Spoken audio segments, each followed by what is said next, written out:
2022 has been for the film and TV industry. I mean, there's been highs and then there's been lows. These are my top 5 favourite films of this year. And number 5 is Jordan Peele's Nope. Quite enjoyed Jordan Peele's work, but unfortunately this film kind of went under the radar compared to films that he's done like Get Out and Us. But the casting choice was really good and the film was really intriguing. There was plot twists throughout the film which were of course very interesting, and the whole idea of extraterrestrials being a part of the clouds and disguising themselves was a really good idea. And number 4 is Olivia Wilde's Don't Worry Darling. Despite the cast having personal differences and what the critics made of the film, I rather enjoyed it. I mean, that drama mystery, it did have me guessing throughout the film. I mean, the casting choice was amazing, like Harry Styles, Florence Pugh, Chris Pine. The only one that stuck out for me was Nick Kroll. For me, in that film, he didn't gel right, unfortunately. The film sets were stunning, the styles, the outfits, like the 1950s feel was absolutely amazing. And that was what I most enjoyed about the film, was it seemed warm throughout the film. It's just a shame with what happened between Harry, Chris and Olivia. Like, I feel like that whole situation overshadowed that film. I felt like if that hadn't have happened, then the film would have got a better rating. And number 3 is Netflix's Hustle, directed by Jeremiah Zagar. Some big names in this film, of course. Adam Sandler plays a scout for the NBA. I felt like this film was very personal to him because of how much he enjoys the NBA, and you can tell from his other films that he's big into his basketball. So you could see how much this film meant to him. Of course, with Adam Sandler, like, you got to take everything with a pinch of salt, but as we're seeing him getting older, he's taking on those more mature roles, which it's good to see him step away from that comedy aspect. I felt like his most recent films that he's done, like Uncut Gems, his acting ability has really come along. And of course, it being like an NBA based film, we're seeing like big stars from the NBA as well, like Anthony Edwards, Seth Curry, Luka Doncic, just to name a few. At times in the film, you could tell how personal Adam took this character. There were times where I was kind of like really feeling for him and I was really rooting for them. And there were times where it was leaving me a bit frustrated for the character. For me, this film was definitely the most underrated film of the year. If you haven't seen it, go check it out because I personally liked it. And number 2 is The Grey Man, directed by the Russo brothers. Critics absolutely slated this film, but I really enjoyed it and I appreciated how much time and effort that the Russo brothers put into it. Of course, it was jam-packed with explosions and gunfire and action, and I absolutely loved it because the action films are what I'm into. But of course, the scenery, like the filming, where everything was filmed, it was such a perfect film.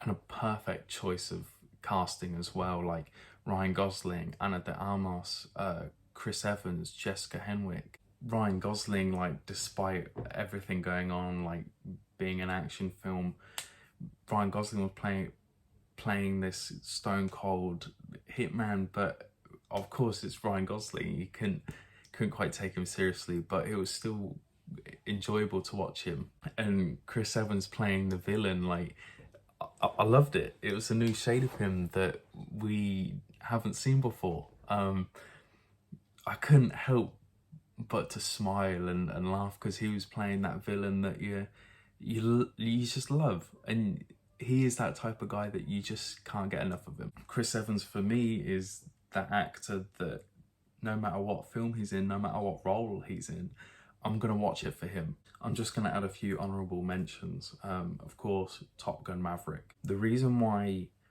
this film isn't on my list is because the whole concept of the Air Force and the Navy, I'm not a big fan of those sort of films, but I can appreciate the time and effort put into a film, and that's why I'm doing this as a mention. Of course, we got Tom Cruise coming back as Maverick, and we get Val Kilmer back briefly, and Jennifer Connelly. It's a good nod to the first one. I personally didn't like the first one, but this one wasn't too bad.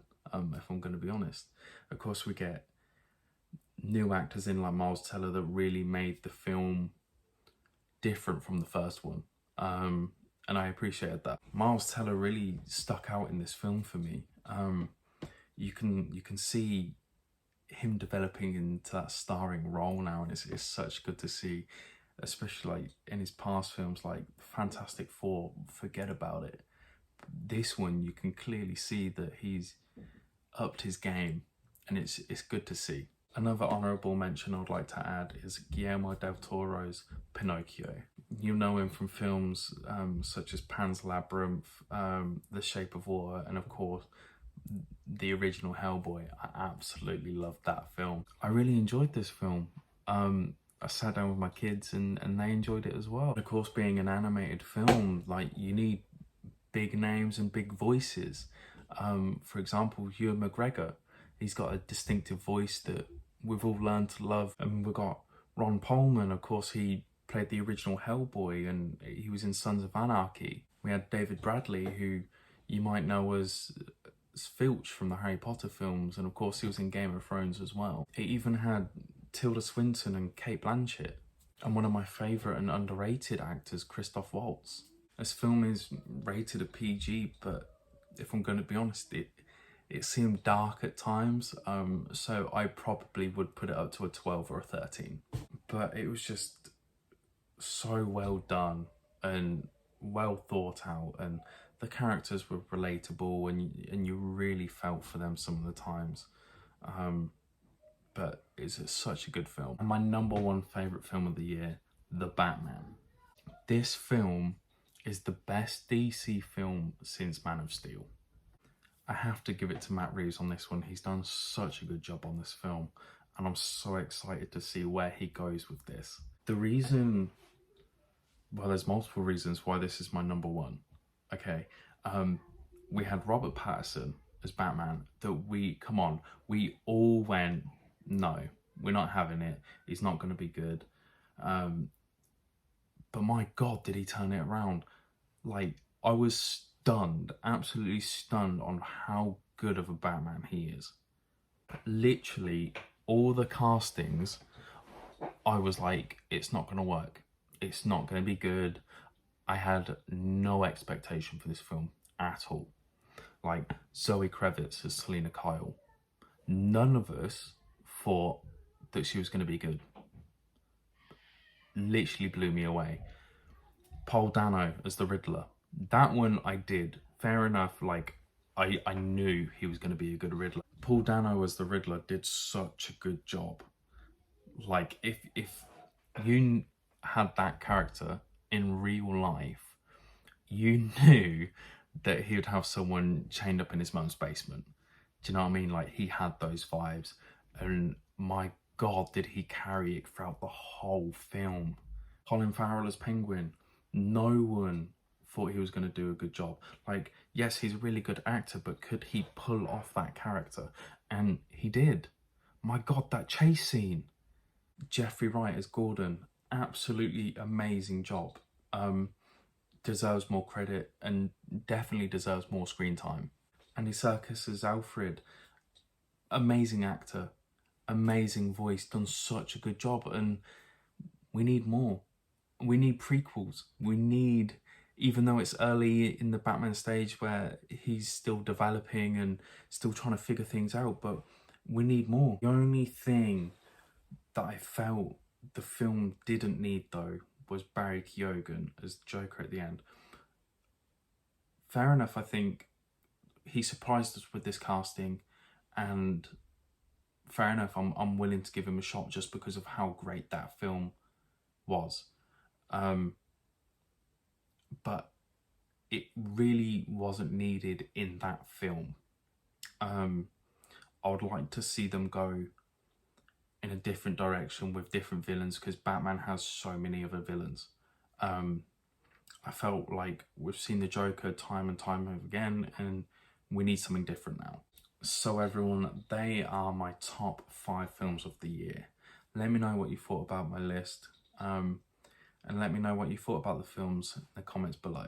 So guys, please leave a like and subscribe, and Happy New Year. I can't wait and see what 2023 has in store for us. So until next time guys, take care.